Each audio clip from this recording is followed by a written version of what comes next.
Maps have always been crucial to exploration, but other than maps of Earth, what else is there for cartographers to create? Other planets, of course. But how can we be expected to map the surface of a planet if we cannot see through the clouds? The answer is radar, and that's where the Magellan probe came in. Assembled using hand-me-down parts from a plethora of previous missions, Magellan was a relatively cheap mission, coming in at $680 million in 1994 and slightly over $1 billion today. The parts included were a spare body from Voyager, an antenna from Mariner 9, an engine from the cancelled Apollo 18, as well as other components from Ulysses and Galileo. The Magellan mission was launched from Kennedy Space Center at 6:47 p.m. At liftoff, it weighed 7,604 pounds.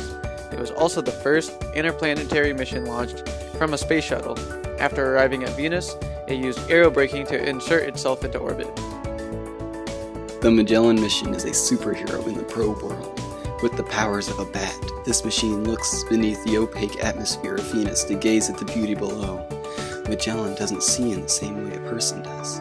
Instead, this very special probe blasts the surface of Venus with long wavelengths of light that can pass straight through the incredibly thick atmosphere before bouncing off the surface and returning to the probe. The differences between the outgoing and incoming light is used to determine the various elevations of the surface of Venus. Some other objectives of this mission were to study landforms, tectonics, impact processes, erosion, model the interior of Venus, and analyze the atmosphere of Venus. While the mission was for the most part successful, not all of the surface of Venus was able to be mapped. A whopping 2% of the surface was left unmapped by this mission.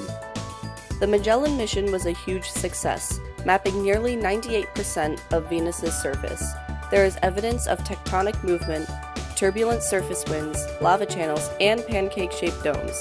The spacecraft was commanded to plunge into Venus's atmosphere in 1994 as part of a final experiment to gather atmospheric data, the proper fate to the doomed cartographer.